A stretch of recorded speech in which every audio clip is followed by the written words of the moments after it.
I am live. I don't know if anybody's in this live. I did this kind of last minute and jumped in here. If you are watching this live stream, if you happen to be there, just say something in the chat and tell me that you're there, and I will definitely try to answer you.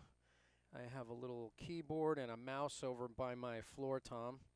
And basically, I'm just going to be changing my heads. So I figured, listen, we're all in quarantine. We're all being stuck in our houses. And I am going to be live streaming some content tonight. Let me know if my voice mic is loud enough. I'm going to okay, my daughter said the sound is good right now. Okay, cool. So let me just answer her and say thank you, Nikki. It's my daughter, Nikki, telling me my live stream sounds good.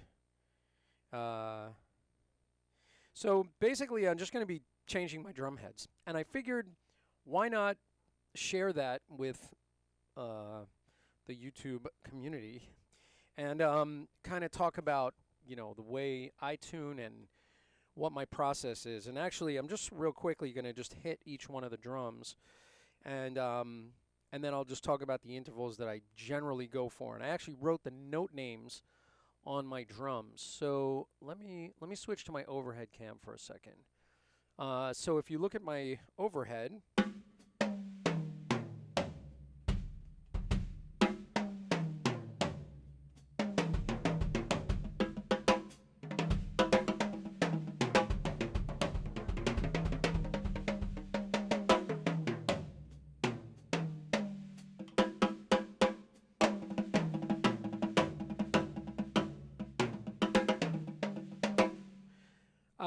so basically,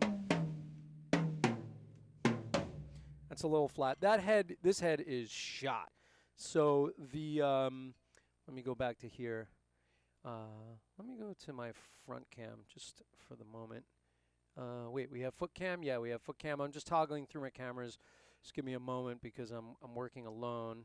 There's my front cam. Okay, so back to the side cam. So basically, I tune usually in fourths.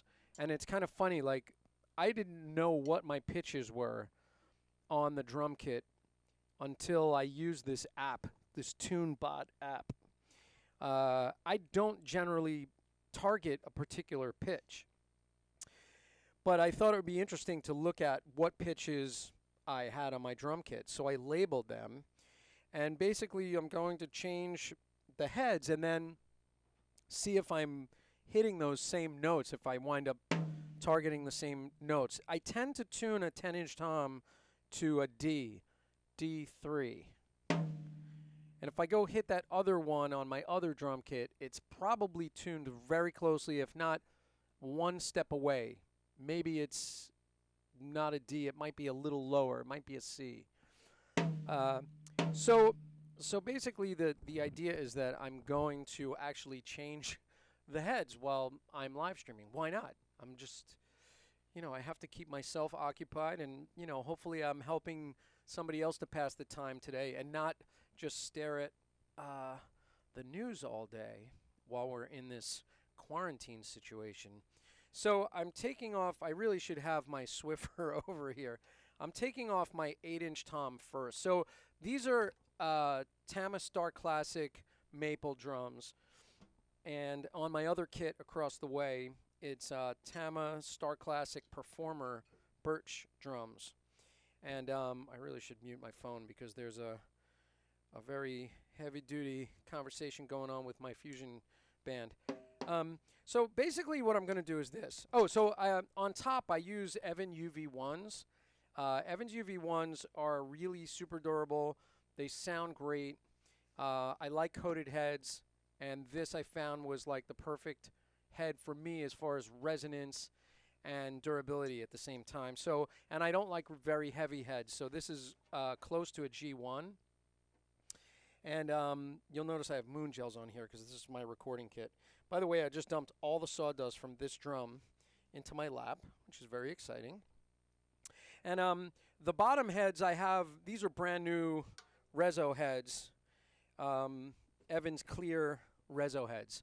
So I'm going to change this top head. So basically, and I don't have my, like if I have to do quick head changes, I have sort of a drum key attachment to my drill. I'm just going to do this by hand today. I usually use 2 drum keys too, so I'm a little ill prepared. But I am going to remove these. And while I'm doing that, and I'm about to change this head, hopefully I have an 8-inch head down there. Let's double check. Oh, yes. So I like Evans' new packaging. This is their new packaging on the Evans. It doesn't say Evans 360 anymore in here, but it does say UV1, and this is the UV1. So let me get the box out of the way, and I'll put that over there for the moment. And this is Evans UV1. Nice, thin, single ply. The coating is a little bit different. It's smoother than like a traditional coated head. And that's something I happen to like. So we're going to do that. Now, basically, I just want to mention also, I'm doing a live stream tonight on a topic called the shuffle evolution. And I'm need to brush up on history as far as dates and stuff. And I've been kind of looking to Daniel Glass for that. Daniel Glass has made some really incredible videos on the history of drumming that you definitely should watch. The Century Project, unbelievable. I think it's a Hudson video. And there's books that he's involved with. I would definitely check out Daniel Glass's stuff. This is going to be a little messy, I'm sure. But I'm going to drop off this head, which basically I change my heads every couple of months because I'm playing on them a lot. And if, you know, you really need to consider how often you change your heads and, you know, keeping fresh heads on your drum kit. I know it's an expense, especially right now in these times that we're dealing with. Now, I just wiped off all of the schmutz around the edge of the drum. And basically, I'm going to seat this head. I like to keep my badges kind of visible. So I'm going to put the badge here. I'm going to put the top of the head here. And then I'm going to try to get this rims mount, this StarCast mount, rather, back in sort of the same position I had it in, which it's going to be, it's not bad. I'm going to go here. And now this drum only has 4 lugs. It's an 8-inch tom, 8x7, with 4 lugs. And so I'm just going to seat this rim, this StarCast, the hoop and StarCast system, mounting system, and just seat these. I'm going to hand turn them very gently into place. Yes. Sorry. You know, been cooped up in the house. I've been doing a lot of teaching, though, during this coronavirus pandemic, this is kind of a historical thing. I mean, we've never, ever seen this before. But I've been doing, fortunately, my students are on board with online lessons. I've always taught online for the last 12 years or so. And now it's 100% online. It's a whole different ball of wax. So, and I am doing a lot of coaching for drum teachers and music teachers that want to get into the online thing. They might be new to it or they want to enhance their setup. And so, since I've been doing it for a while, I've been doing a lot of coaching with a lot of very amazing professional musicians. And, you know, it's been quite interesting, you know, speaking with people from all over the world. Yesterday I was on with a great gentleman named Wouter from Belgium, and we were working on his setup a bit. And I've worked with Dave Stanhope, and probably a lot of you have heard of him. He wrote Mastering the Tables of Time, a great book. And, you know, just trying to help guys get their online thing happening, whether it's for videos or online lessons or live streaming or, you know, this workflow is kind of for all those different things that I have. So I'm able to hopefully help some people with that. So I'm going to go overhead for a second here. And I'm going to tune this drum and find a fundamental pitch that I like and tune the 4 lugs to the same pitch. You know, there's only 4 lugs, so this isn't the most challenging drum to tune. Now, I think it'd be interesting. Hold on. Yeah, it'd be interesting to see where the TuneBot app finds this pitch, because I usually tune this to an F. I didn't know that before. I found that out using the app. So I'm going to pull up this app. By the way, I'll tell you, I got to put my glasses on, my goggles. I will tell you what the name of the app is, and you can download it if you want to mess around with this. I don't normally use an app. I also do not use any kind of tuning tools except for my ear, generally.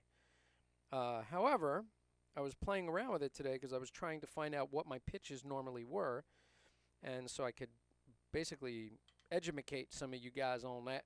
So if I go to this basic tuner, I don't know if you can see it. No, you can't see that. Plus, I'm showing it to the wrong camera. Let me go to my side cam again. All right, let's go to the side cam. So this is what it looks like. And so when I hit this note, the tuner starts telling me what note it hears, the fundamental pitch. And so right now it's a D. Now, of course, we're hearing only one head. And so let's see. When I pick this up, so we have, it's detecting a D4.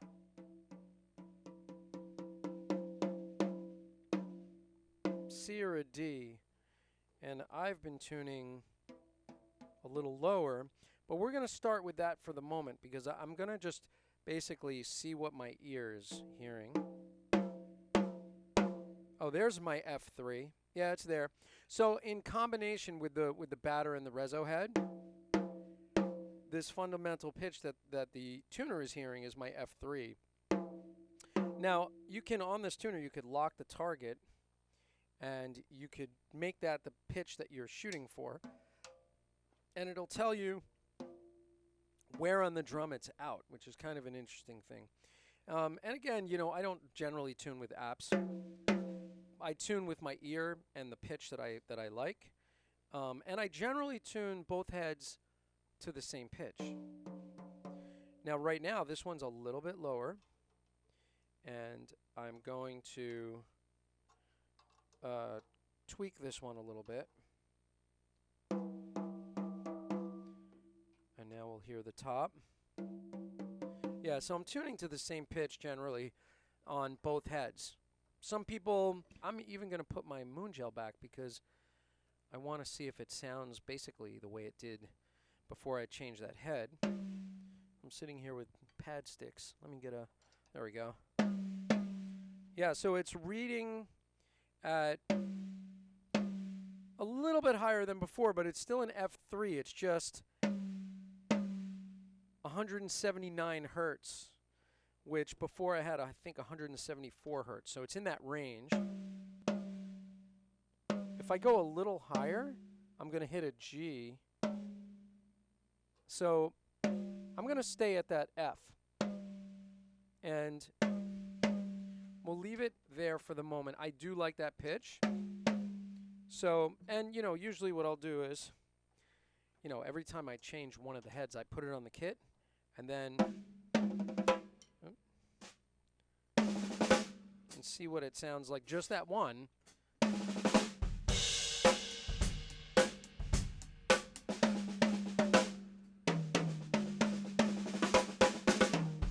Okay, so we have our UV1. Let me do the overhead cam one more time. I have that UV1 on the batter head. GoPro video mode. Yep, you know I have to do that every time I do a live stream. Okay, so I like that pitch. I feel like the drum sounds really, really deep, and I like the amount of sustain that I get with the UV1s. And the next one we're going to do is my 10. So this is a 4-lug 8x7. Now we're going to do this 10x9. And I'm going to take this drum off now. And I need to get my ProLogic practice pad, which is good for not only practicing on the practice pad, but for muting your snare drum when you're changing your heads. So, wow, there's a lot of sawdust in this rim. I don't know if you could see that, but let me go back to my side cam. That's pretty funny. There's a lot of sawdust in there, right there. I'm going to be vacuuming after this segment for sure. I'm going to put it right here where I can get to it easily. Holy moly! That is a lot of sawdust. All right. Where's my drum key? So, again, I'm only working with one drum key, so apologies in advance. And so let's see. I feel like the camera angle did not switch over here. What is happening? Oh, yeah, it just did. Cool. So now you're going to see it switch intermittently. Okay, cool. So let me take off the moon gels, and we're going to loosen up this drum head. And again, this is Tamistar Classic Maple. I love this drum set very, very much. Of course, the little 24, I only use that for very quiet restaurant gigs and little jazz gigs because, you know, that's what you need. Those are the tools. You need a 24-inch bass drum for... No, of course not. I have an 18 for those. But the 24 sounds great for recording. I'm actually going to be this week experimenting with muting that bass drum a little bit more than usual. I have it very wide open. I think you can hear that. With a lot of resonance. I'm going to make it a little bit fatter sounding and less resonant. A little punchier, I mean, is what I was going for. I'm recording this funk fusion stuff with my band, and we're going for, on a couple of these tunes, like a real 70s funk fusion sound. So I'm going to be muting that bass drum. And I will tell you that I took the idea from Simon Phillips. I put cans of sand in my studio bass drums. I literally have, I went to Home Depot and I got a paint can, an empty paint can, and I put sand in it and sealed it and threw it inside this bass drum. Of course, you have to take your head off to do that. But I took it off. I put that can of sand on my Evans EQ pillow, and I get this bass drum sound. And I think that punchiness has something to do with the sand's density, the density of the amount of sand that's in that bass drum. It does something to the sound. Simon Phillips doesn't do that for no reason. So this one was tuned to a D3 apparently, according to the app. This one's been kind of beat to hell, so I'm taking it off. I'm changing that head, especially I have a lot of recordings coming up, and since I'm working exclusively from my home studio and doing live streams and all this stuff, I want some nice fresh heads.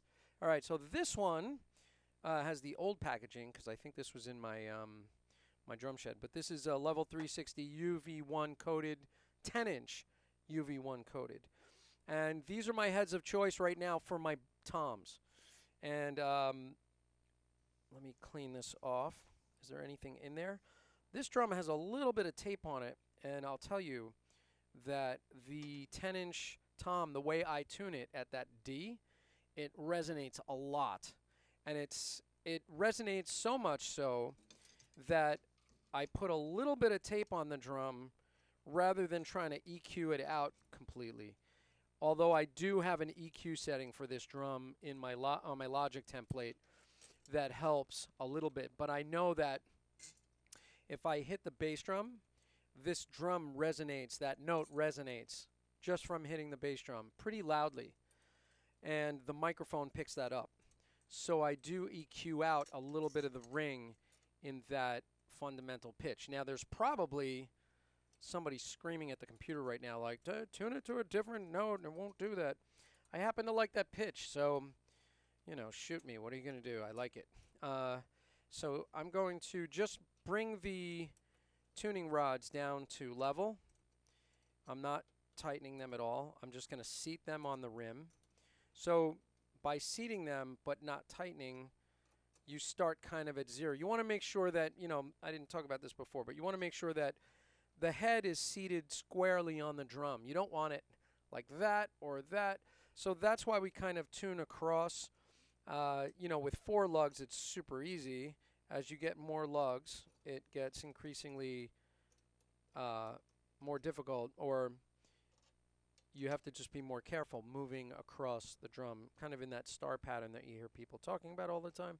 So right now, I would say this is seated pretty well. I did the other one kind of rushed. I'm just going to push on this and stretch it just a little bit.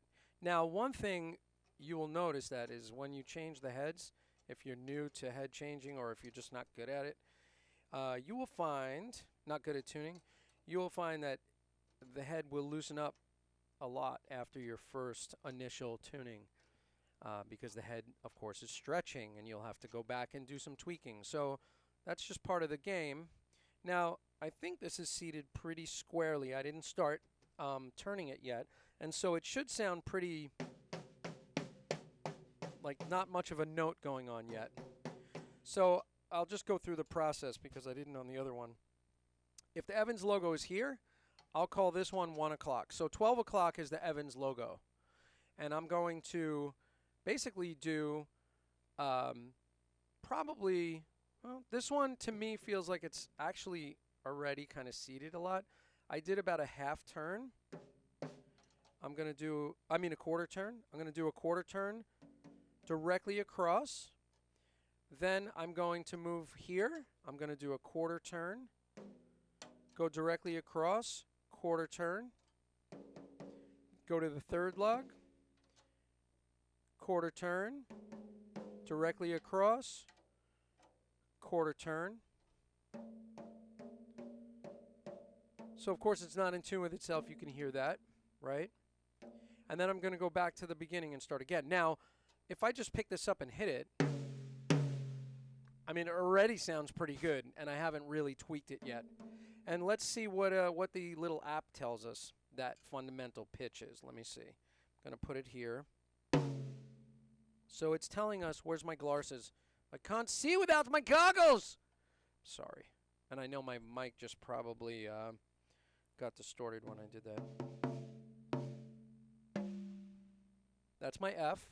That's actually... Right now this is reading as B2. Wow. All right. I had been tuning these a bit higher, so now it's a B. Let me just see what's happening here. So an F down to a B. Let's see. F sharp, rather. Now that's my G. G3 and a B2. So I usually don't tune that low, but I will tell you that my heads were pretty beat and I was probably tuning higher to keep the drum from vibrating, having like a vibration in its resonance.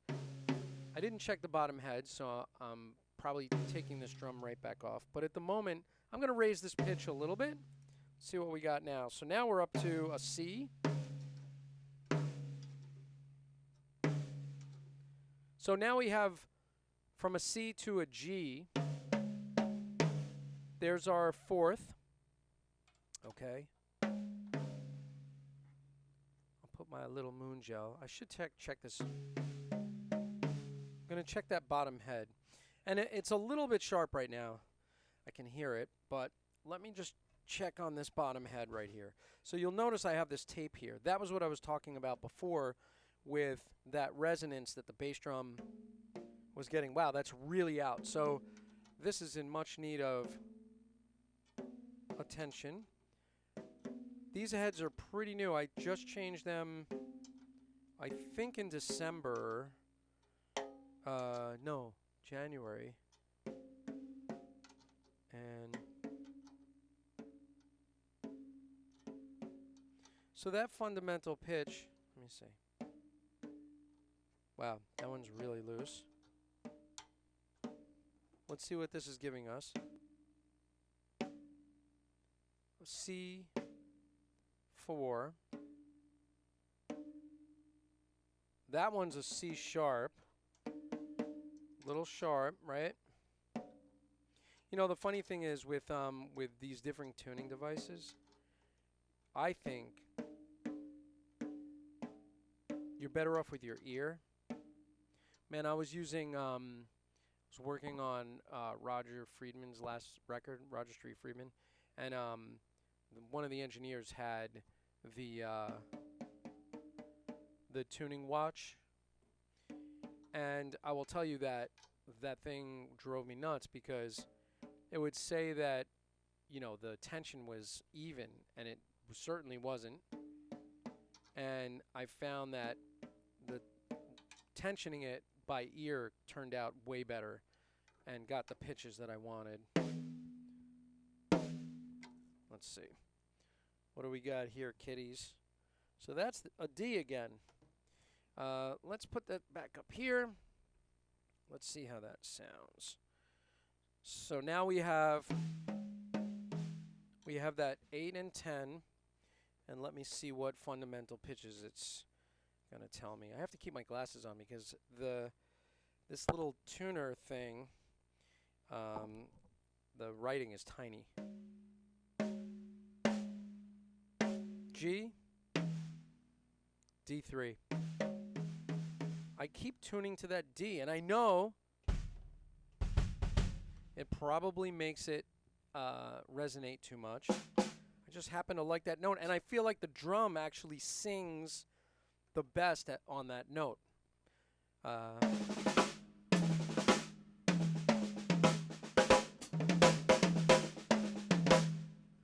don't know. I like it. I just like it.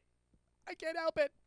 All right, so this drum, which it was telling me it was a G before, is probably in such poor shape we wouldn't get a good fundamental pitch at this point anyway. This drum is in terrible need of being changed, this head. So let's do our same thing, and I'm going to put it up here. This is also Tamistar Classic. This is a 12-inch tom. What did I do with my drum key? There it is. Let me take off my little moon gels. Yes.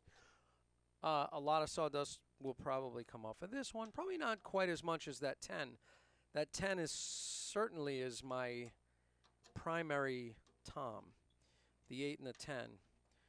This one, not as much. I tend to stay in this zone, sort of, a 4-piece. I'm on a 4-piece that's actual 7-piece. Does it make any sense? All right, so we'll keep doing this. And again,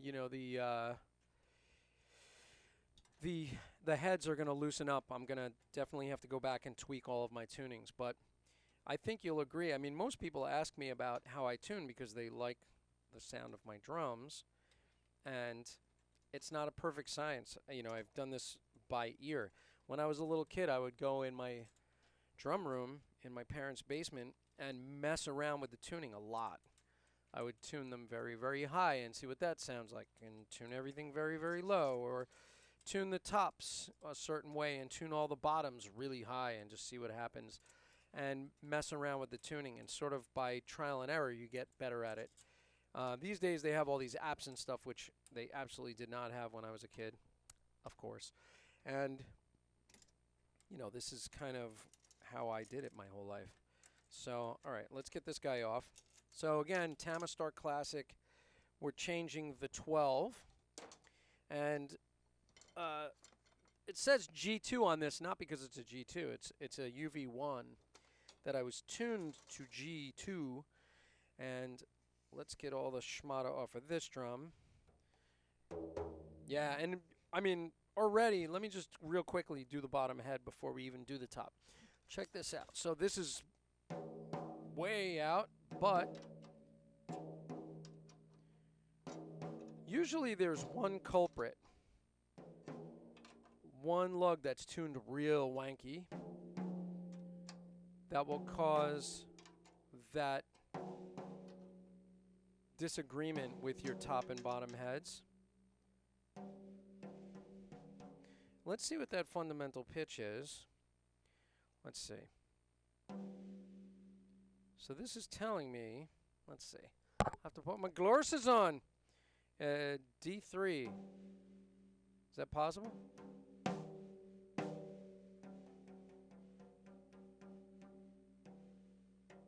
This bottom head is an F. And if I lock the target You can't see this, but with this tune bot, if you lock the target, it'll say like, okay, this is an F3, and it'll show you where the head is out of tune, see? I'm within 0.5. And I did that by ear, or within 1 hertz. Because I tend to tune better by ear than with any kind of an app or a machine or whatever. I'm going to put the badge this way, and we are going to get our next head out. So this is, again, UV1, Evans UV1, and the sound profile is rock or jazz. Its attack is more towards balanced, a balanced attack. Long tone, as far as durability, you know, it's very durable, but it's on the bright side. And as far as, okay, so attack, it's towards balanced. Sustain is long. Tone is bright. And durability is in the middle, from average to extended. So there's a little chart on every Evans head that if you read the chart, it really will give you an idea of how the head is going to perform for you. That's why I love the Evans stuff. And again, it's bright, it's thin, really nice heads. I recommend you try them if you would like to try them. You don't have to, but I enjoy these heads. You should try them. That's my opinion, my humble opinion. Oh my God. All right. So we're going to put this one on now. So this also has 6 lugs. So we're looking at 4 on the 8, 6 on the 10, 6 on the 12, 8 on the 14. I believe it's 8, 2, 4, 6, 8 on the 16, or is it 2, 4, 2, 4, 6, 8, 10. 10 on the 16, I'm sorry, 10 lugs. And on my snare drum, there's 10 lugs. And we'll talk about the snare last. I'm hoping that I actually have my snare head in here. But I'm changing all the heads, hopefully. Maybe the 14 I don't have. I have to take a look. I hope I do, because I want to get them all changed. And I want tonight's live stream to sound extra beautiful. By the way, I'm going to just promote this now. I'm doing a live stream on... Oh, hey, Nikki's, hey, Dave's here. Hey, I didn't even notice. I'm sorry, I was ignoring the chat. But Dave Guerra's in the chat. Hello, Dave. And Nikki's in the chat, which is nice. So my daughter's here. So look, if I'm tuning drums for 2 people, or if I'm tuning drums for 200 people, I'm having fun doing it. It doesn't really matter. And as I was about to say, I'm doing a live stream tonight on the Shuffle. And I'm doing a live stream actually on Thursday night, which will be the Hand Technique Workshop. And I will be, in the Hand Technique Workshop, I will be demonstrating like some of the basic routines. That workshop was completely and totally inspired by Tommy Igo's Great Hands for a Lifetime. I saw him on his video when I bought it, sitting in a circle with a bunch of people on practice pads. And I said, oh my God, this should be a live thing. So I originally started with his program, and then I basically built my own program around it. I still use some of Tommy's routines. I always give him a nod when I am doing my workshop that I was inspired by him, because let's face it, he's a great educator, great player, and a super funny guy, depending on how you take his humor. I think he's a funny guy. And so basically, there'll be 3 total live streams so far this week. This one, just changing heads. Tonight, doing the shuffles, and then Thursday doing the Hand Technique Workshop. And there'll probably be some other ones that I'm just going to pop in here like I did today. This was not planned. It was kind of last minute. So right now, that sounds awful. Let's see, what pitch are we going to go for? So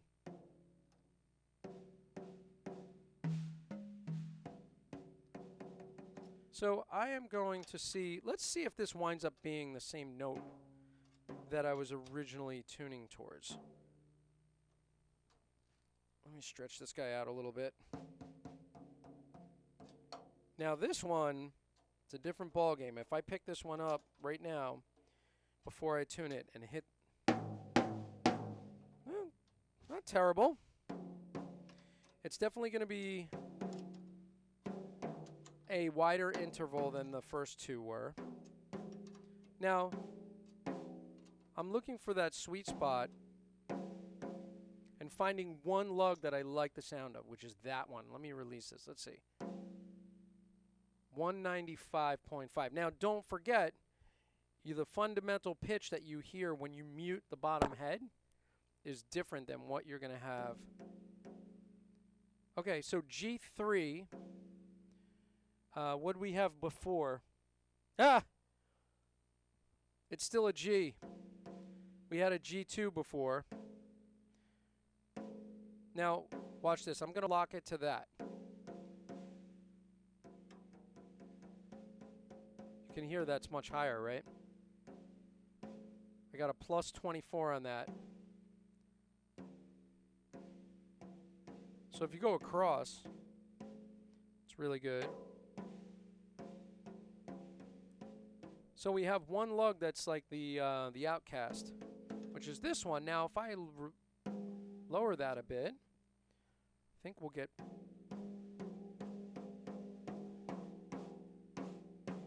This is pretty low. We'll see if we like this. That's still plus 13. I never use an app for this. I just use my ear, but it's kind of interesting.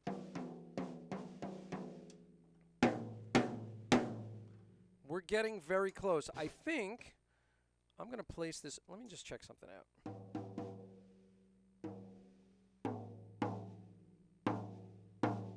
Okay. So we got that G. Let me put this back on the drum kit. Wow, I covered up my badge with the StarCast mount. I don't like doing that because I think the badges are really pretty on these Star Classic drums. So I usually won't. Oh, jeez. That tom mount is crazy. All right, let's see. Okay. I'm still going to throw my moon gel back on and just see what we're getting here. You know, I go for a certain sound, and so...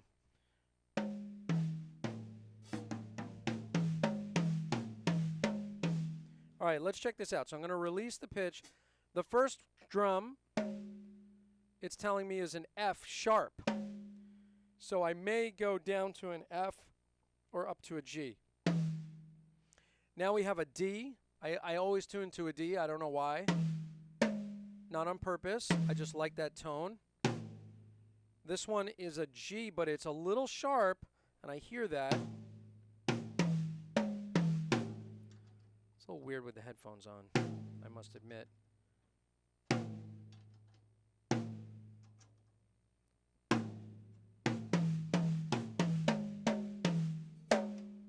Yeah, this is a little... I think I'm going to go to the G. Again, you know, this is not how I usually tune. I do it by ear. I like that fundamental pitch. Let's see what that sounds like in sort of context for a second. I'll just play for a moment. Evans UV1s. I like the new sort of packaging. It's got like this cool little snare drummer dude that looks very vintage. That's sort of fun. I like that a lot. Okay, glasses off for a moment. All right, and of course we're gonna do the snare too, but.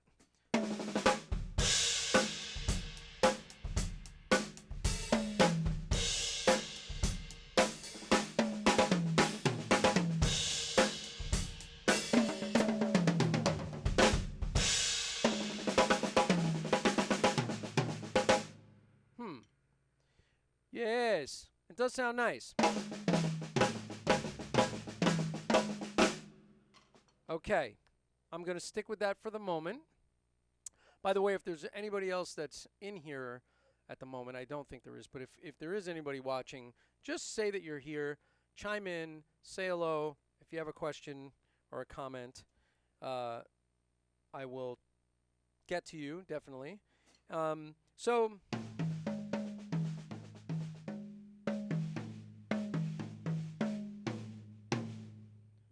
could go a little higher with that drum. Let me see. Let's release the target. So we're at 100. That's what I was at before.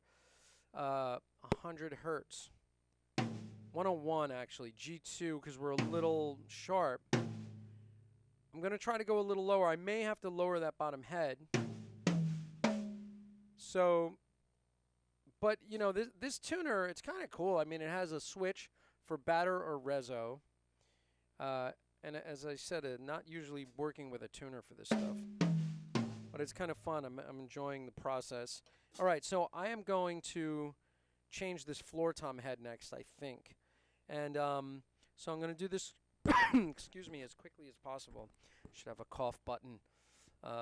So I'm actually going to take off this microphone clip because the other ones are on stands. This one happens to be on a mic clip.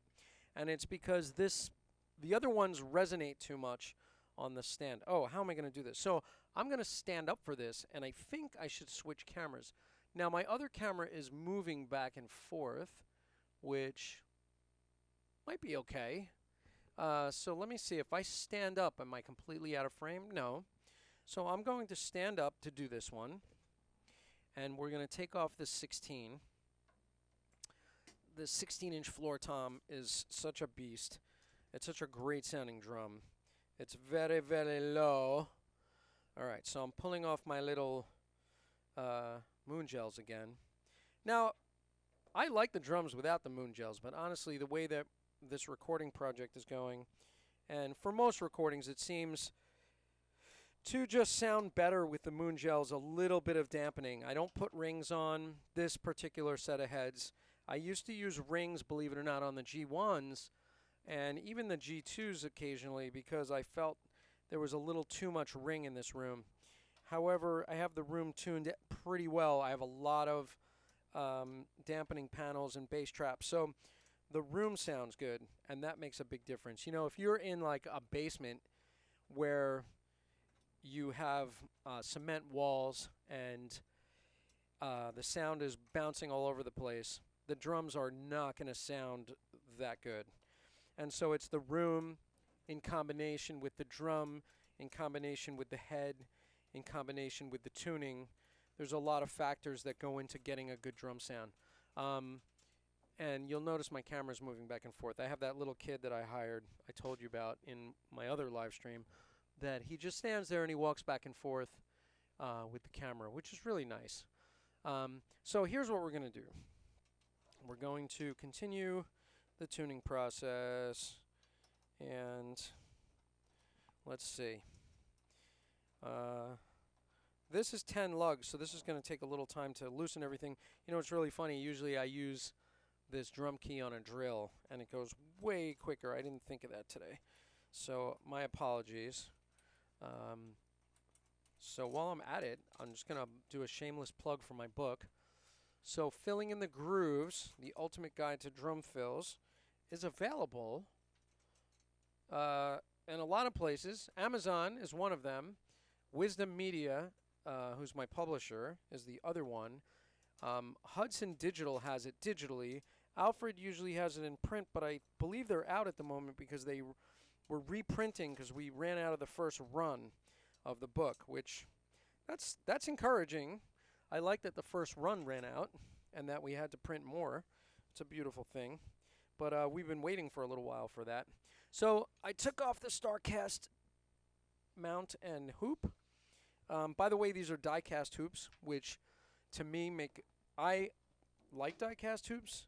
I like the sound I get with heavy hoops. Now this head, let me just see what does our little bot here tell us this is. Lock target. Release the target.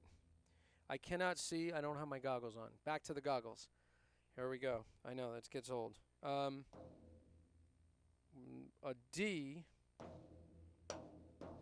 D2 on the bottom head here. So if I lock that D, it's a D sharp. Oh, there's an E. This is pretty funny. Like I'm totally not used to this. There's definitely an E in there. I like the E, and I think if I lock that as the target, it'll show me where it's a little bit flat and a little sharp. Okay, now it's in tune with itself there. This one's plus 2.5. I don't believe it, honestly, for a second. I'm going to use my ear. You know, it's like I like this tune bot is fun, but I feel like my ear is so much quicker. So that's an F.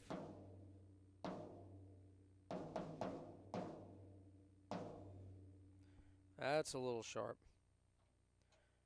All right. So you know what we're going to do?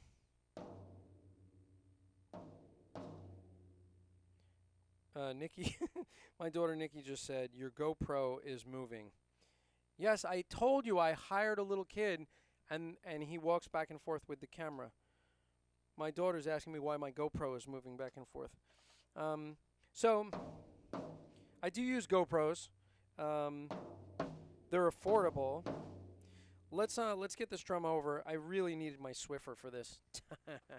So, all right. Anyway, Evans, the new packaging on this one, on this 16. So on the 16, I decided to get a UV2. So let's read the chart. So the attack is a little more defined. The sustain is still, it's in the middle-ish. The sustain is less. The tone is in the middle of from dark to bright. And the durability is extended. So this head is a 2-ply, 2 plies of 7mm coated and 16-inch UV2. So I went with the UV2 for the floor tom because it's a large drum. I tend to tune it extremely low, and I thought that the UV2 would be, this is the first time I'm trying the UV2. I had a UV1 on here before. So I'm trying the UV2 out. Let's see if this combination of heads works. I am going to, again, try to find my badge and put the badge somewhere that doesn't get covered up. Not that it matters that much. Okay, let's go. I'm not covering it. Okay, so let's start seating this one. So we have, again, the Tamistar Classic Maple StarCast mounting system, die-cast hoops, which I love. Combination for the sound of the drum, the head, the room, the tuning, and the other thing I left out is how you hit these things. You know, I had a student in here recording on my drum kit, and we made the recording. We both played the same track, and the sound was 100% different. And you know, students will come in here and say, "Oh man, the drum sounds so amazing," and then they hear the recording and they're like, "Oh, it doesn't sound as good." And it really comes down to how you hit the drum. And so, if you hit very relaxed and you allow the tone to come out of the drum and your stick is resonating as well as the drum, meaning that you're not clenching the stick like this in your hand. If you have a nice resonating chamber in your hand, the sticks are going to resonate. Hence, the drum will resonate. And really, your sound comes from a combination of all these things. How you hit, the types of heads. And, you know, honestly, you could take a really good player and put them on a crappy drum set and make that drum set sound pretty good. Just by the way you hit. I mean, there are definitely some drums that, you know, they're pretty hopeless sounding, but I've played on basically every kind of backline there is in New York City, and, you know, I find it interesting to, you know, have the challenge of playing on an awful instrument sometimes and making it sound really good. Of course, I'll go in, I'll tune everything, you know, try to make everything sound as best I can before the drum is even hit. But it really does come down to how you hit the drum as well. Okay, so I'm just seating all of the tuning rods, and I'm just making sure that they're actually all seated really well. And I'm also checking that my hoop is in round. Because you can tell when you're looking down at the drum, I mean, from staring at drums all my life, if things look out of whack. And they don't. They look good.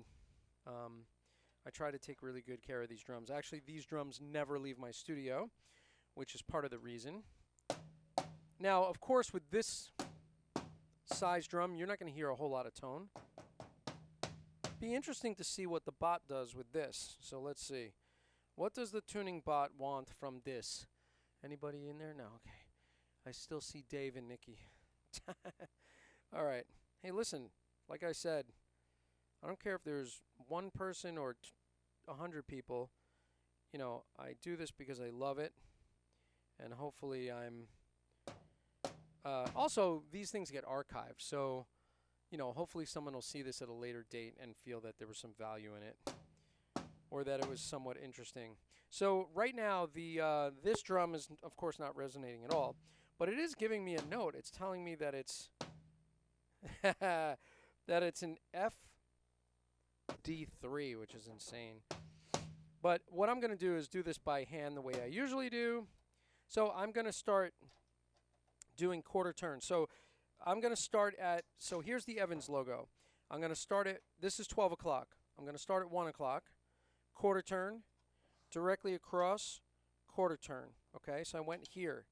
Now I'm going to go, now people, look, everybody has their own way of doing this. And some people say, no, you have to go this way, then go this way, then this way, then that way. Listen, I'm at number 2, quarter turn, right here, right? Quarter turn. We're moving here, quarter turn, here, quarter turn. We're coming here, quarter turn, here. I like to line it up and then do the quarter turn, by the way. And then we're back to here. Now, let's see where this is at. Now, I see a wrinkle. There's a wrinkle. I should be looking at that camera. So, whenever I see a wrinkle, I know that this side is still not tight enough. And so, I can tell, like, if I start to move this a quarter turn, the wrinkle started to go away. And I'm also starting to get a tone. Now, this might be too high. And we're going to find out in a moment. And then I'll have to go around and loosen everybody up. But we're getting the head stretched. So I went another quarter turn all the way around. I can already tell some of these are too tight. But all of the wrinkles are gone. I'm going to press nice and hard on this head. Now, let's just hear what that note sounds like. Ooh. I mean, come on. These Evans heads, like, you could just throw them on, kind of tighten them up, and they sound good already. What note is that giving us? A. We're down at a B. Oh, my God, that's what I had before. B1. We're around 61 to 62 hertz. So I did tune to a B before, which is kind of interesting. I'm right back at the same spot. I don't purposely tune to a B, okay? It happens by the way it feels in my hand and the note that I hear as I tune. Of course, I've been tuning drums for a really long time. There are definitely people out there who would be screaming at the TV or at the computer going like, that's not the way you do it. Yeah, well, tell me my drums sound bad. Which they don't. My drums sound really good to my ear. I like the way my drums sound a lot. And actually, all the people that I record with like the way I tune drums. Okay? So don't argue with me. All right. So let me... Listen, you're entitled to your opinion. All right. So let me go back to... my overhead shut off. Hey, man, why are you shutting off on me? Let's turn you back on. Okay. So we're back to the side cam, I believe. Now... All right, let's check out all our fundamental pitches. Let's release this. So we have, wait, goggles. I do it every time. Oh, my goodness gracious. All right, here we go. Goggles. Ready? G. D. G, and a B. Not perfect. I'm definitely going to tweak them. I'm definitely going to let them sort of stretch, and I'm going to have to tweak each drum, I'm sure. I usually don't tune this to a G, and not because I know that, oh, it's a G. It's because I can already hear that it's higher than what I tune it at. I do tune it probably at that note F that I had originally. And if I show you that skin, you can see what I wrote on there when I started. F3. Now it's a G, so I'm going to tune it a little lower. D3. D3. G2. G2. And I had this one, actually, which is a disaster. There's sawdust everywhere. B1. B1. B1 with yourself. Wow, this is a mess in here. I'm going to have to vacuum my studio before tonight's live stream because there's going to be stuff everywhere.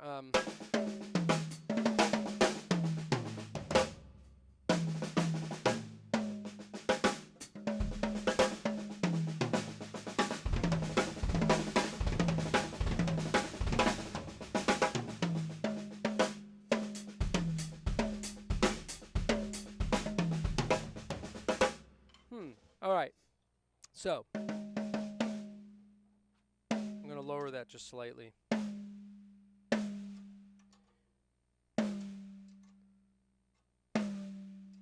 There we go.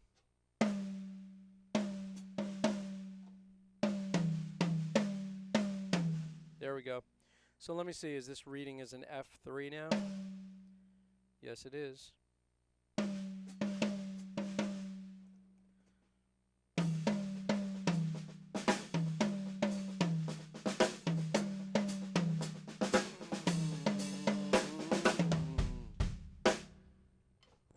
Nice. Why is my snare so low? The snare is very low. Let me see. Is that better? A little higher than I like. I think my student's been moving this up and down. Let's see. Well, not in the last week, so I guess I've been dealing with it. There we go.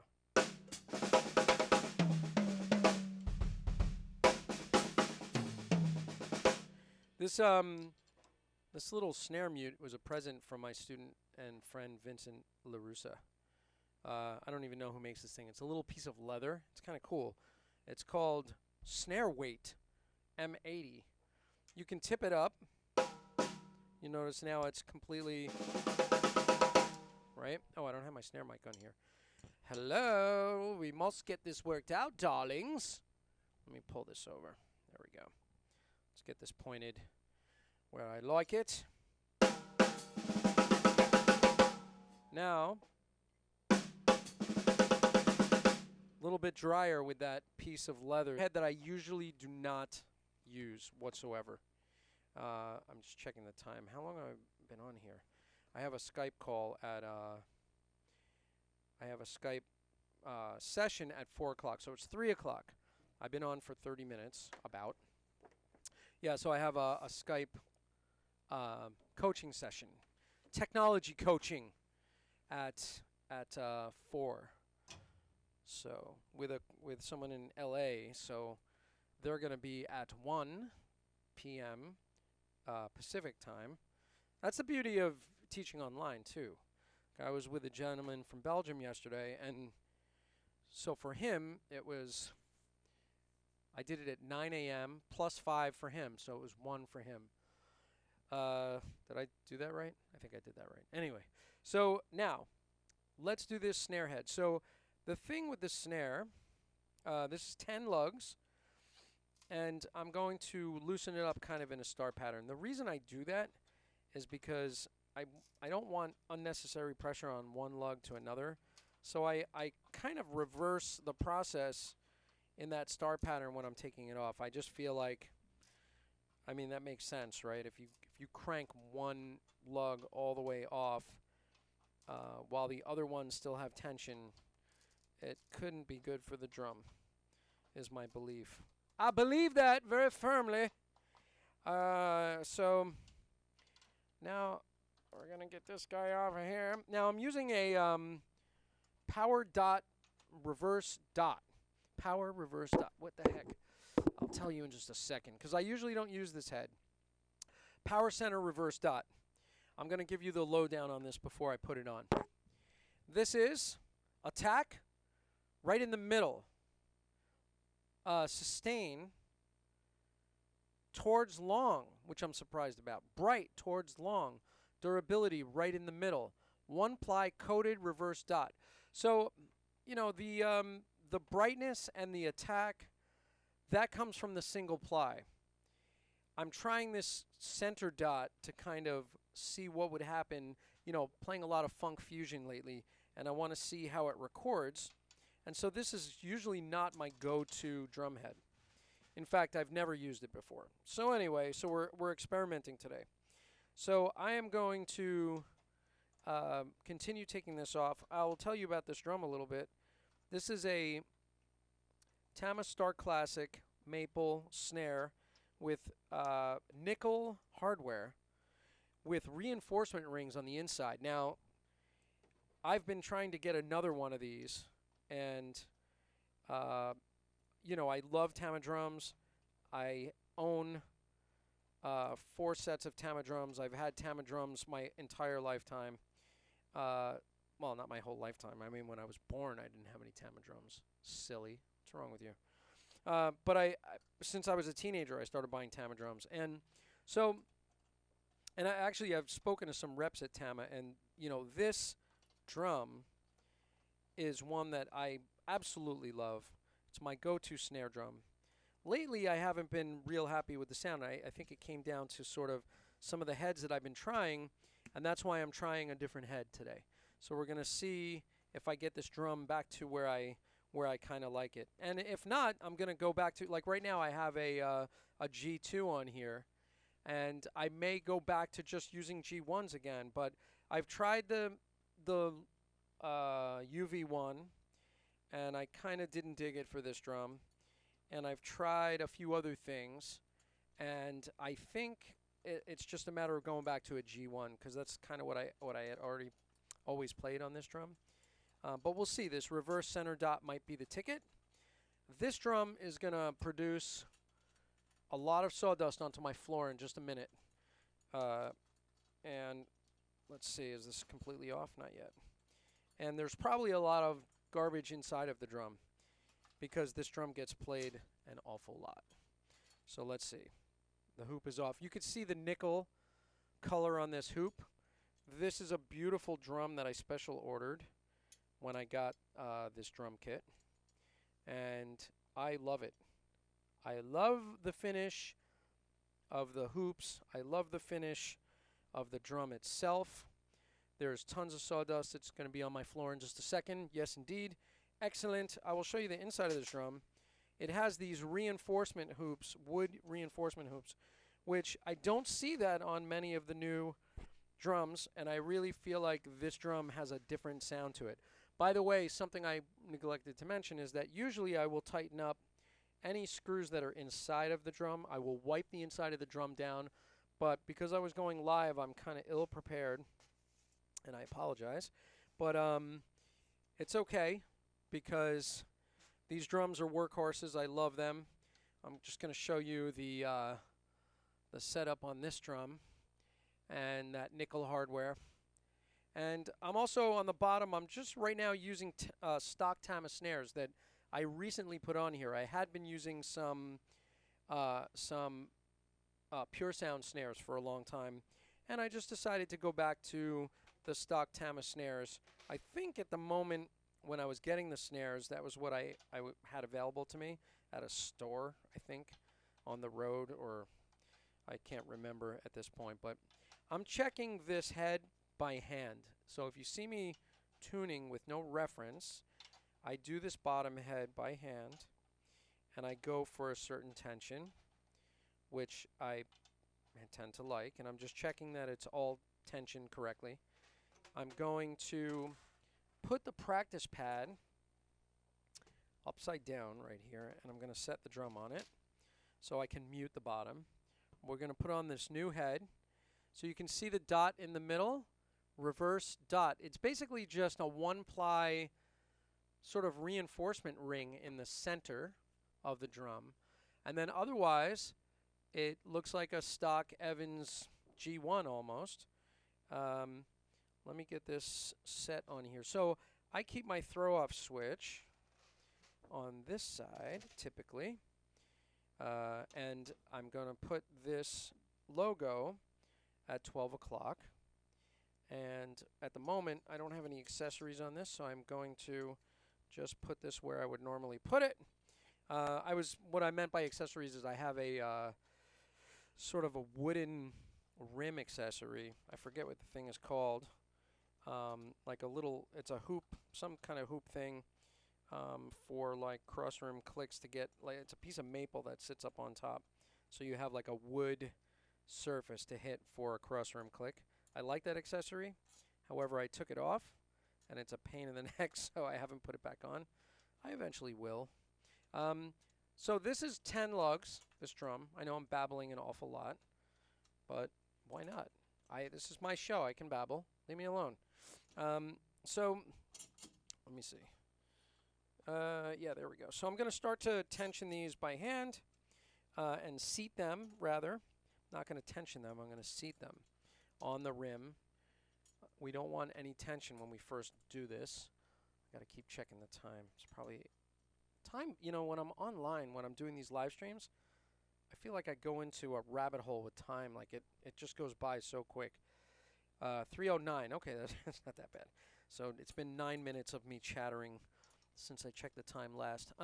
So I'm gonna switch camera angles just so that it changes up a little bit. So you'll notice that camera is going back and forth. And again, you know, I'll just mention again that I hired this nice little kid that walks back and forth. I don't know his name. He won't tell me.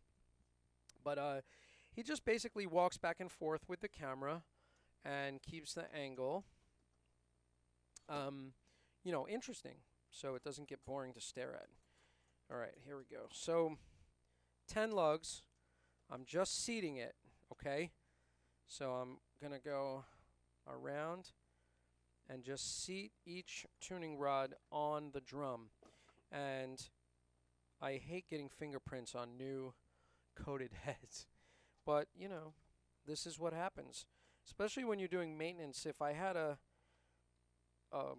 handy wipe or something, I'd wipe the grease off of my fingers before I start touching the drum heads. But since I went live, I am, as I said, kind of ill-prepared. There's a few things I forgot to do. And,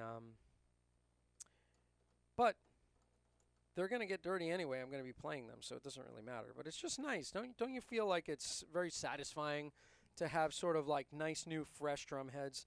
I feel like it's such a satisfying thing.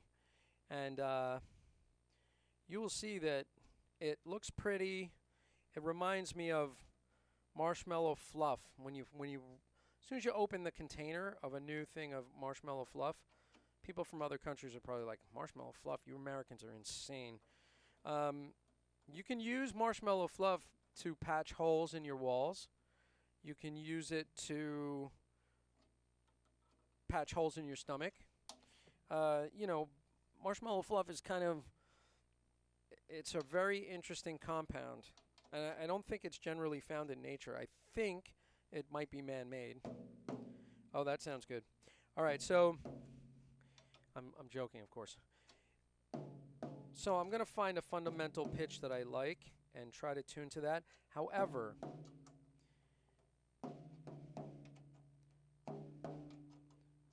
I'm not giving my explanations of my tuning style. You're probably like, what on earth is happening? This is all by hand and by feel. Okay. So I'm starting over at 12 o'clock. So 12 o'clock is where the Evans sign is, right? If I go directly across, I have the same pitch. That one's a little higher. I like that pitch right there. I mean, I'm probably going to go a lot higher, but we'll see. Let's do this. Let's All right, I just saw a funny text from my daughter. She was like, "Oh, sorry. Yeah, that's the camera does that on purpose." All right, so here we go. Oh, let's so on the app you can change it so that you're tuning a tom-tom, a snare drum. So I'm going to choose snare drum and you choose your size and everything. So we know this is an F3. It's a little higher. We don't want to tune to the same pitch. But we have the same pitch right now as this tom. So I'm going to go up to 180, which is an F sharp. I really hate doing it that way. But let's try the F sharp. It's really funny because I had an F sharp before. But we'll see.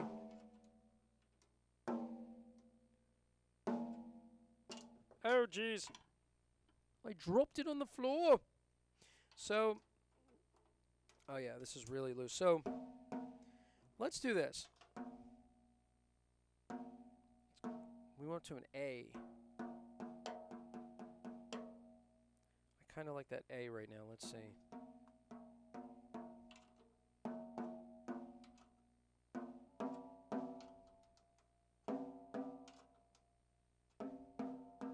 I think this drum's going to sound really good. So we're going for that A range at the moment.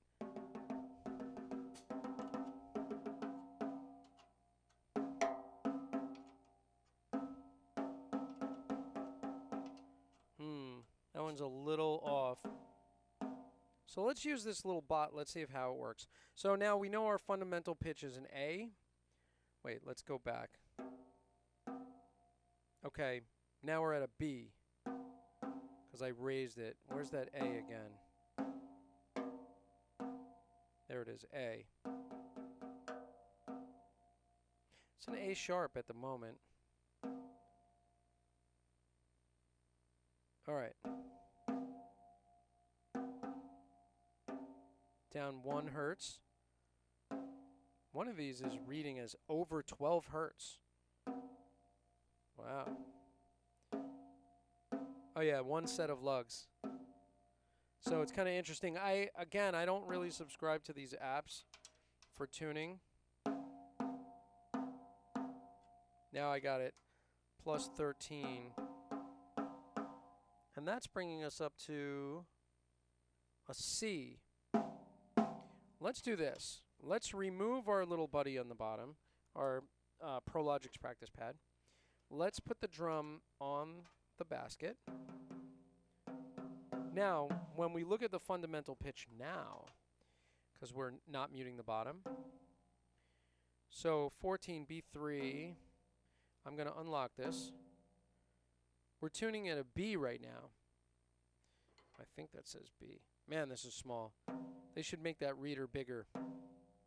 So we have a B. So I kind of don't like that. I usually tune a bit higher. I'm going to raise this drum a little bit. Okay. So I'm basically going, this is totally by feel. I'm not even going to listen to the lugs. Check this out. I'm doing these quarter turns. Oh, wow, this guy was really loose. I think I missed him before.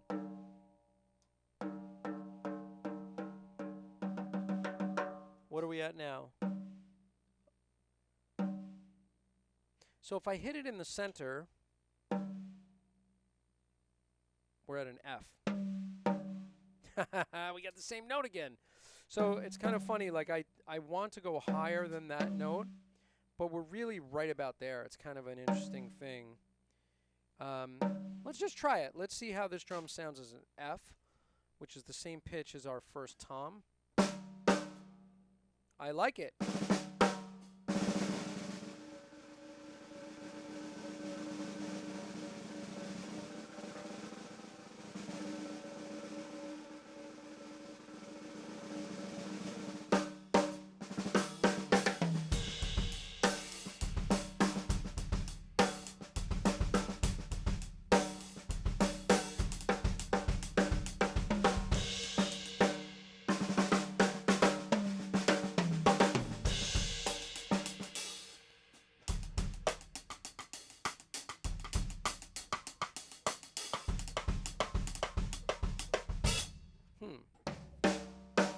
So let's see. We're going to steal one.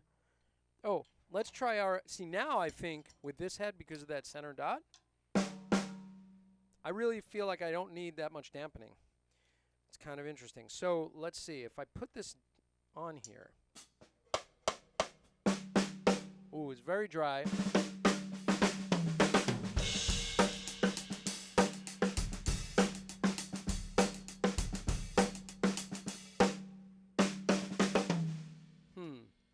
So I kind of feel like it's a little too dry now. That's my feeling on it. I have to see how it records. I like a little bit more.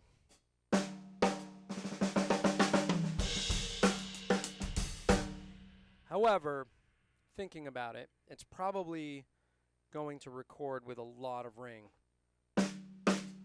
So that doesn't sound bad. I like that. The fundamental pitch now, are we still at an F? Let's see. So now the fundamental pitch on this one, according to the app, is an F3. F3. Well, I have to decide if I'm going to keep this drum the same pitch. I don't think I will.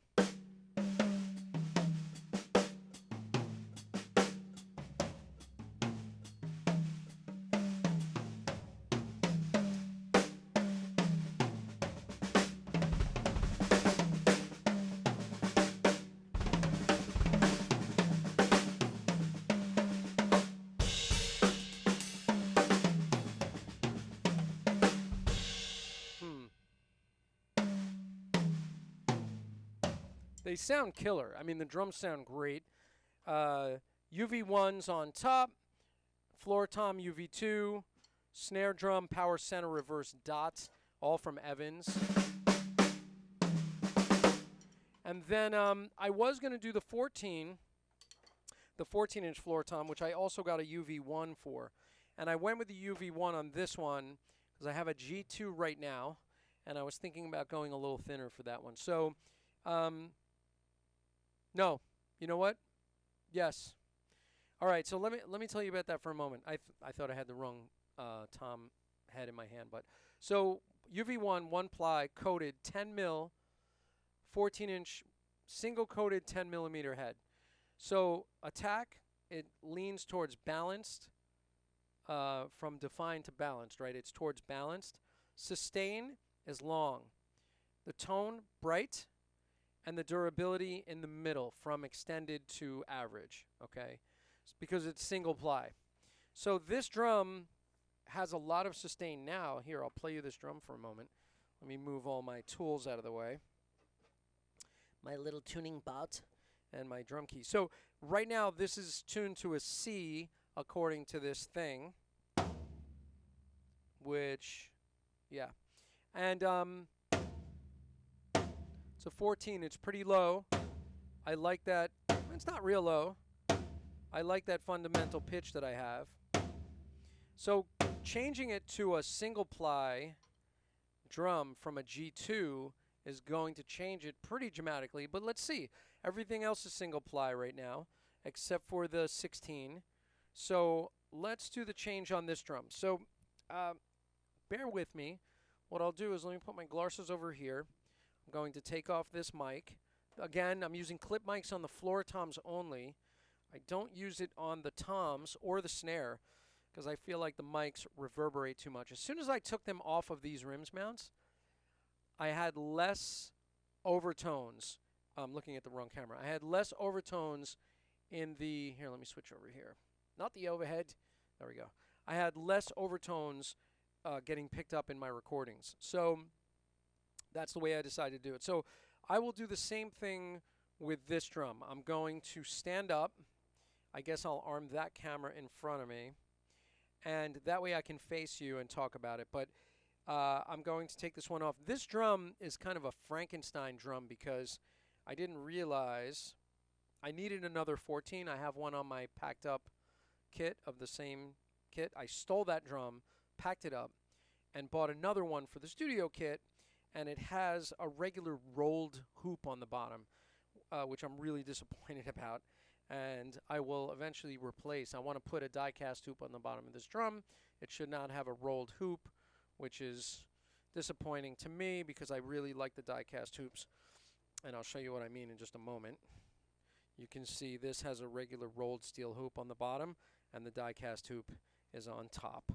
So the person I bought this from did not disclose that in their description, and made me pretty sad about that. Oh, so I also bought a, let me see.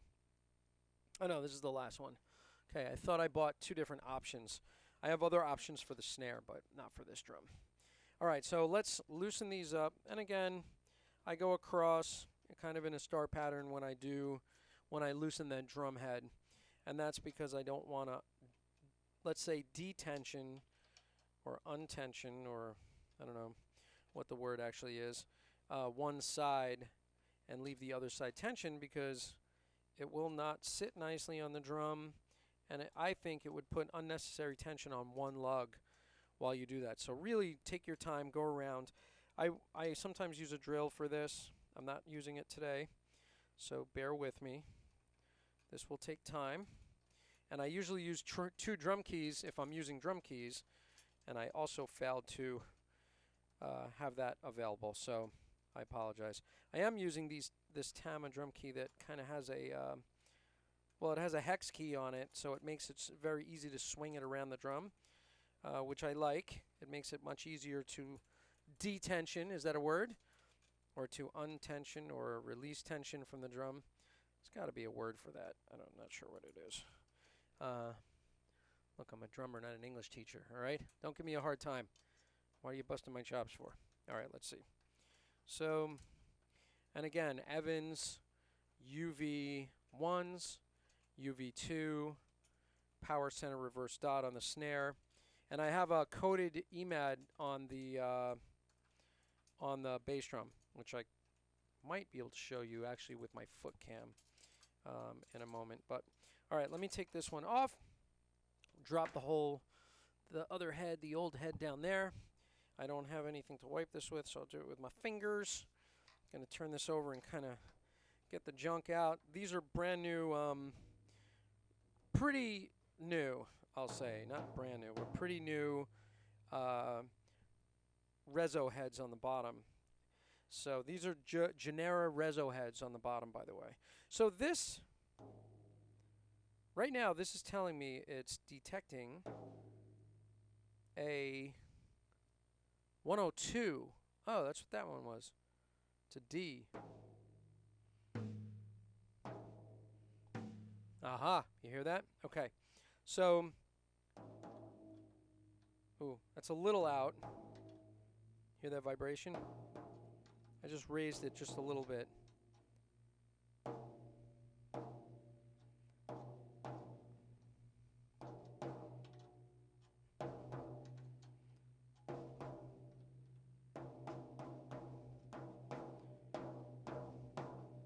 We'll see. We'll see. There is some fuzz in here, and it's driving me crazy. Let me get that out of there. Okay. So let's put on the new head. I'm not really sure where the badge... Oh, there's the badge. This drum has a little damage to it, which I don't mind.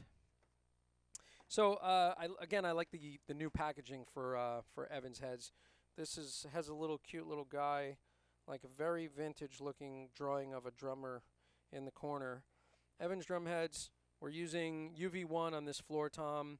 So again, real quick, sustain, attack, balance, sustain, long, tone towards bright, durability in the middle, not extended, but not average. It's not your average durability. All right, I'm going to put the logo by the badge, and then we're going to reseat this lovely StarCast mounting system, and I'm going to put it like that. You know, it really doesn't matter where you put the, I will say where you put the badge or where you put the logo. It's really a personal preference thing, and I guarantee you if you talk to different people, they're going to have different opinions about it. What matters is that you play the drums. You know, I get into these sort of debates with people about, why am I saying that? I really don't. I avoid debates with people about this stuff because it gets silly. But there was a bunch of posts on Facebook or something about people using different cymbal cleaners, and I mean, I just basically said, hey, I don't want to offend anybody, but I don't ever use cymbal polish. And my feeling is that cymbals get better with age, and the natural patina and that develops on the cymbals gives it more character and better sound. I will never wipe down anything on my cymbals except a Swiffer. I'll take the dust off, but I'm not going to polish the cymbals ever. I have these 15-inch artisan Sabian artisan hi-hats over here. I would never pour some kind of compound on these beautiful cymbals that are handmade. No way. You're looking for, I think these solutions over time will damage the purity of the metal. And I was looking for a different word, but my brain is not functioning right now.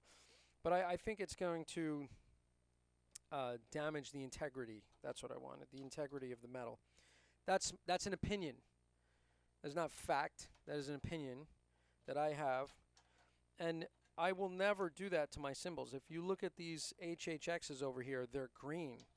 They have green stuff on them. I think it gives them a certain darkness and character to the cymbals. I like it. I love the cymbals, and I would never do that to the cymbals. So I'm going to press very hard on this head, try to stretch it out a little bit with my dirty mitts that probably have grease from turning the tuning rods and cleaning off the drums. So I basically just seated this one, and let's on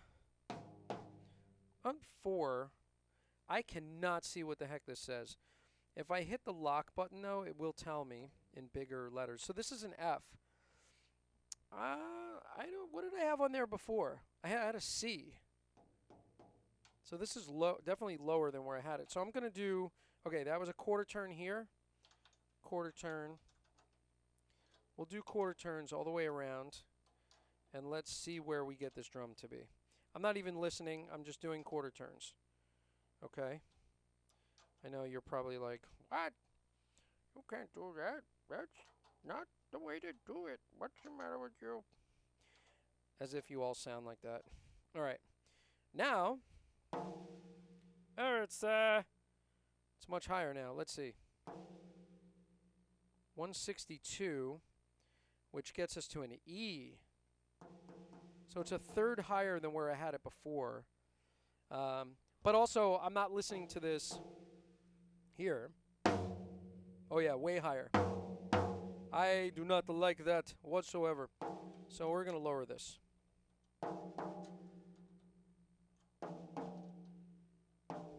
There we go.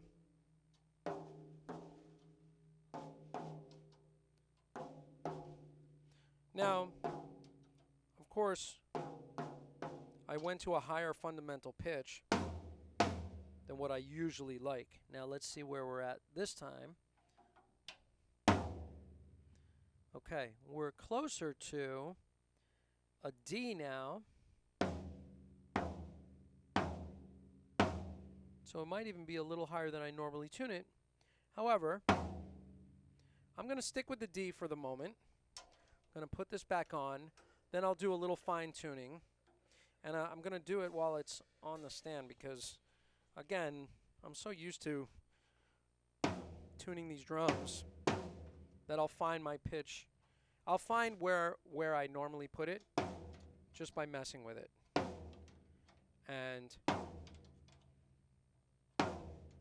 however, I am using a UV1, so it's a little different than normal. I'm still liking that. So we're still registering a D. And I think partially is because I moved to a UV1 from a G2. But I like this pitch. I'm going to drop my moon gel on it. Let's see what that sounds like. It's pretty nice. So we're hitting, now let's see if we lock that in. It's a D sharp now. So we're closer to that C. The entire kit for this little tuning session that we did, and let's see how everything sounds with each other. I should really mark these and see what I came up with, but we know that's an F, and that was a D sharp. We know this was, I don't remember. Oh, this was also an F.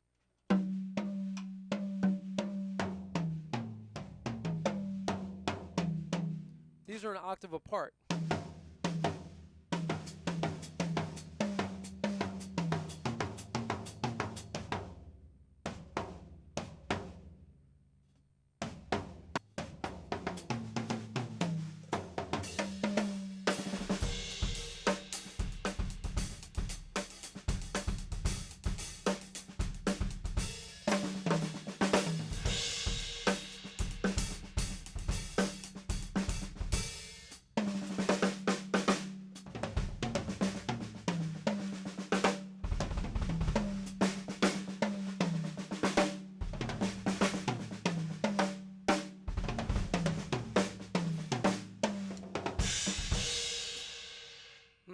Well, I definitely dig the sound of this kit. We are, let me go back to my side cam. I'm going to have to wrap it up soon because I have to get ready for a coaching session at 4 o'clock. And so I have to kind of set a few things up. But as you can see, Evans UV1s sounding very, very nice. Power Center reverse dot. UV2, UV1. Here, that's a little darker. I think on the floor toms I dig the UV1 and the UV2s.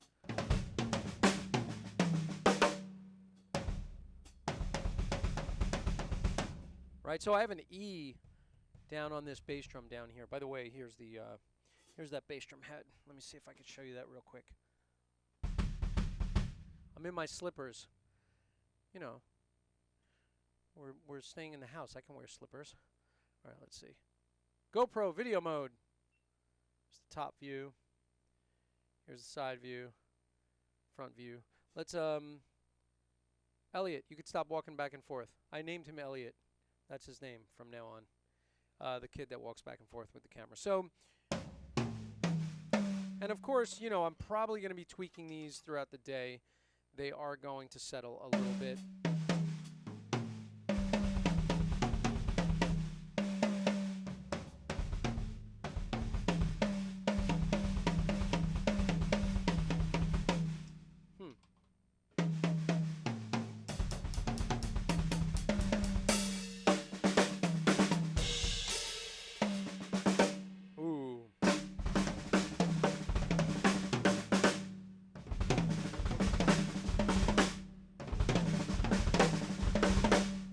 Yeah, I mean, they're sounding really killer. I'm pretty happy with this. I'm going to actually wrap it up. If I remember, I'm going to play my closing credits, which I just did remember, so I can do that. And I will see you guys tonight on the next live stream, which will be basically on the shuffle. So I'm just going to be breaking down kind of from the basic shuffle and how we kind of change it with various ghost notes and bass drum patterns, but kind of talking about the technical aspect of playing those patterns. So I'm going to be demonstrating very simple, little tiny muscle memory movements to build on the shuffle. It's going to be in a couple of different parts. So tonight will be part 1, which I think will be super fun. I believe there's a couple people in the chat window. Before I get going, I'm just going to address you nice people. I have to defog my goggles because I can't see that well. Let me pull this over. And let's see. Hey, Arkham General. Arkham General, where is Big Bill? Who's Big Bill? Oh, yeah, well, right. You banana. Yeah, there's no Big Bill today. There's no Billy. It's just me. Because Bill, you know what I need to have? Is a cardboard cutout of Bill, like, standing in the background. And I could be like, ladies and gentlemen, here's Bill. And then we cut to him, and it's just a cardboard dude standing there like, hey. And Nico the filmmaker is there. Nico the filmmaker, man. This kid, he's super talented. Check out his YouTube channel. He does stop motion animation, frame by frame animation with like Godzilla and all this crazy stuff. It's really pretty incredible. The attention to detail is floors me every single time. This kid is so talented. Check out his channel. Billy will hopefully be back after the pandemic. uh, and listen, I really appreciate anybody that tuned in today. It was, tuning a tuning session. You were tuning into a tuning session. My mom didn't show up. I'm a little disappointed. I'm gonna have to send her a mean note. I'll send her like a nasty letter. And but my daughter did pop in. My buddy Dave popped in, and Billy popped in, which was nice. Nico, the filmmaker, popped in. So it was very good to see you guys, and I appreciate you checking out my little tuning session. And definitely one more time, check out Nico's channel. I think you'll be quite surprised at what this boy is accomplishing in his house. And yeah, man, everybody be safe out there. Take care. Take care of your family. Give everybody a big hug because these are crazy times, right? I know the kids started school stuff today, the online school for New York. So I sympathize with you guys, but you have to do it, right? And stay positive, stay productive, and I'll see you on tonight's live stream. And don't forget, Thursday, we're live streaming the Hand Technique Workshop. When I say we, I mean me, myself, and I.